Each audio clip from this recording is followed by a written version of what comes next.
Hi hello నమస్తే welcome to plus TV. నేను అలంకృత.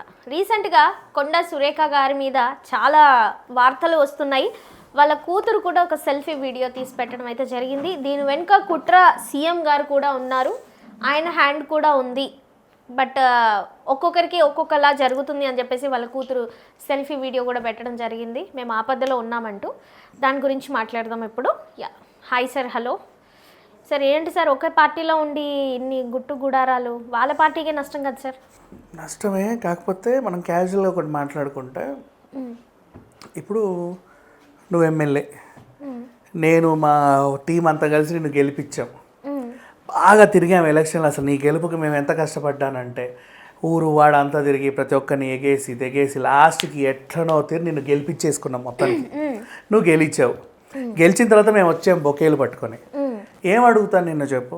ఏదైనా కాంట్రాక్ట్ ఉంటే ఇప్పించు, ఏదన్నా అది ఉంటే చేయించు, ఏదైనా ఈవెంట్ ఉంటే ఇప్పించు, ఏమైనా ఆ పని చేయించి ఈ పని చేయించు, మా పెదనాన్న కొడుక్కి కొంచెం గవర్నమెంట్ జాబ్ ఏదైనా ఇవే అడుగుతాంగా. అంతే. ఇవన్నీ నువ్వు చేస్తావు కాబట్టే నిన్ను గెలిపించుకుంటారు ప్రతి చోట. అంతే. ఎవరైనా గెలిస్తే ఆ తరఫున వాళ్ళు బాగా నీ కోసం పనిచేసిన వాళ్ళు చిన్న అడ్వాంటేజ్ ఏదో ఆశించుకుంటారు, తప్పులేదు. ఇప్పుడు ఫర్ ఎగ్జాంపుల్ నువ్వు ఇంటీరియర్ డిజైనర్ అనుకో, గవర్నమెంట్కి సంబంధించి కోర్టో లేకపోతే పోస్ట్ ఆఫీసో కడుతున్నారు, ఆ కాంట్రాక్ట్ నాకు ఇప్పించంటావు. నీకు ఒక 10 రూపాయలు ఎంతో మిగులుద్ది, ఎవడో ఒకడికి ఇవ్వాల్సిందేగా, అదేదో నీకు ఇవ్వమని. నువ్వు ఈవెంట్ ఆర్గనైజర్, ఆ రోజు ఇప్పుడు మోడీ గారు వచ్చారు శ్రీశైలంకి, అక్కడ సభ అవన్నీ వేయాలిగా, టెంట్లు కుర్చీలు మైకులు సెట్ అదంతా ఎవడో ఒకటి చేయాలిగా, నాకు ఇప్పించు అంటావు. అప్పుడు వాడికి మిగిలేదేదో నాకు మిగులుద్ది. మరి నేను గెలిపించుకున్నా కదా, నువ్వు ఉన్నప్పుడు నాకెందుకు, నేను ఎందుకు బయటికి వెళ్ళి ఎత్తుక్కోవాలి, అది కావాలి ఇది కావాలని, నాకు నువ్వు చేసి పెట్టు. ఇలా అడుగుతారు. వీళ్ళు కూడా హామీలు ఇస్తారు, నేను చేసి పెడతా, ఓకే ఈసారి నీకే ఇస్తా, అంతే. ఈ తర్వాత ఏమైంది అంటే వేరే వాళ్ళు అందులో ఇన్వాల్వ్ అయినప్పుడు నీ మనుషులకు నువ్వు ఇప్పించుకోలేనప్పుడు నువ్వు ఫీల్ అవుతావు. ఎందుకు నువ్వు ఫీల్ అవుతావు అంటే, నీ మనుషులు నెక్స్ట్ నిన్ను గెలిపియరు, నీ దగ్గర రారు. పోన్లే అమ్మ, బాగా గెలిపిస్తే మంచి పనే చేసావు, కాంట్రాక్ట్ తీసుకెళ్ళి ఆడికి ఇప్పించావు, మంచిగానే ఎన్నుకున్నావు, నిన్ను ఇట్లా మోసం చేస్తావు అనుకో అంటారు కదా. అవన్నీ పడలేరు వాళ్ళు.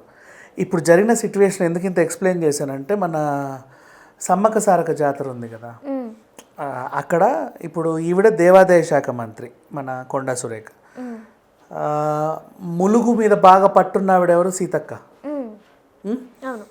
సీతక్క అంటే ఆ ఏరియా అక్కడ నుంచే వచ్చింది కాబట్టి ఆమెకు బాగా పట్టుంది అక్కడ. నెక్స్ట్ పొంగులేటి గారు రెవెన్యూ మంత్రి. ఇప్పుడు ఇక్కడ 3 యాంగిల్స్. అయితే సురేఖ గారి తరఫున అంటే ఇప్పుడు మన సమ్మక్క సారక జాతర అంటే టెంపరీగా అక్కడ బాత్రూమ్స్ కట్టిస్తారు 4 రోజులకి 5 రోజులకి.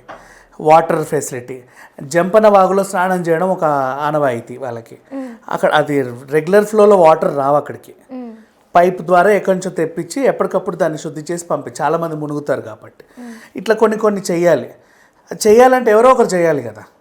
ఆ ఎవరో ఒకరు చేసిన వాళ్ళు డబ్బులు ఇచ్చుకుంటాంగా. ఆ కాంట్రాక్ట్ ఎవడో వచ్చి చేయడం ఎందుకు, మాకు ఇప్పించు, మేము చేసుకుంటాం. షాపులు గట్ర పెట్టుకోవడం, కోళ్ళు అమ్ముకోవడం, వాటర్ బాటిల్స్ నాకే ఇవ్వు, ఇంకెవరికి ఇవ్వకు, ఇట్లా ఉంటాయి ఇక కొన్ని.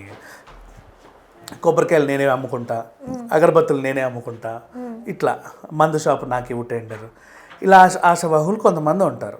నీ చేయి దాటిపోయింది. అక్కడ పొంగులేటి గారి టీం అంతా పనిచేసింది, కొండ సురేఖ గారికి. ఎందుకంటే ఆల్రెడీ అందరికి మాట ఇచ్చుకొని ఉంది, మీకే మీకే మీకే మీకే అని.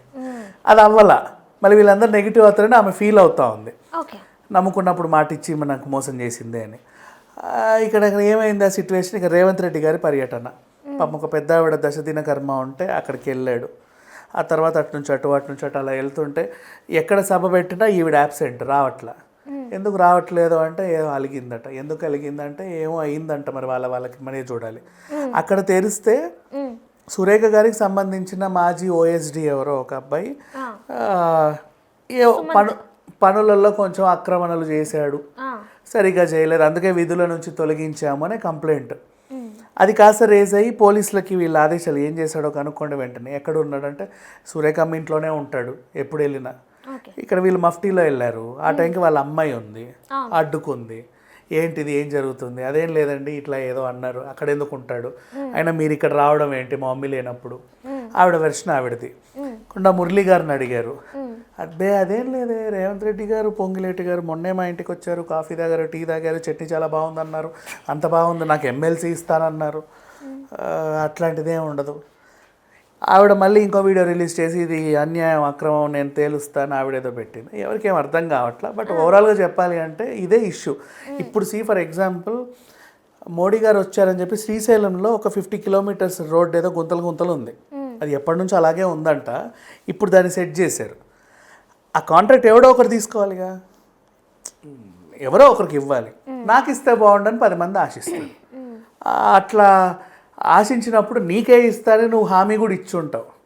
ఆ టైంలో అది బ్రేక్ అయింది కదా, బ్రీచ్ ఆఫ్ ట్రస్ట్. సో వీళ్ళకి కూడా కొంత తలవంపులా ఉంటుంది, నేను మాట ఇచ్చి చేయలేకపోయాను, వాళ్ళు ఏదో ఇన్ఫ్లుయెన్స్ ఉపయోగించి చేసుకున్నారు. ఇవే చిన్న చిన్న గొడవలు, అంతమించి ఇంకేముండవు. అలకలు ఇవన్నీ కామనే, సెట్ అవుతాయి మెల్లిగా. మేబీ. కానీ మళ్ళీ ఇది బెడ్స్ కొట్టే టైప్ అయితే కాదు కదా. అట్లనే ఇలాంటి గొడవలు అవుతున్నాయని తెలిస్తే అపోజిషన్ పార్టీ వాళ్ళకి కొంత ఉత్సాహం, దాని ఇంకా లేపి ఏదో అయిపోయింది వీళ్ళ మధ్యలో అని చేస్తారు. అదేం ఉండదు. పైగా కొండ సురేఖ గారు ఎప్పుడు వార్తల్లోనే ఉంటారు వివాదాస్పద స్థితిలో. అది ఏమో పాపం ఆవిడకి ఈ మధ్య అలా కలిసి అట్లా ఉండింది. ఆ రోజు నాగార్జున గారి ఇష్యూలో కూడా అలా మాట్లాడడం, అక్కడ కూడా అంత తప్పేం లేదు. యాక్చువల్గా ఉమేర్ సందుగడ్ని నమ్మింది. ఉమేర్ సందుగడ్ రాశాడు అట్లా, ఆ ట్వీట్ నమ్మింది నిజమేనేమో అనుకొని, అందుకే అనర్గళంగా చెప్పింది. నెక్స్ట్ మళ్ళీ మిస్ వరల్డ్ టైంలో ఇంగ్లీష్లో సరిగ్గా మాట్లాడలేకపోతే అట్లా అనాల్సిన అవసరం లేదు. ఇప్పుడు వచ్చిన వాళ్ళకి తెలుగు అర్థం కాదు కాబట్టి కాస్త ట్రై చేసింది కదా, ట్రై చేసే వాళ్ళు ఎవరు ఉన్నారు, ట్రోల్ చేశారు. నెక్స్ట్ ఇప్పుడు ఇది ఏమనలేం. మేబీ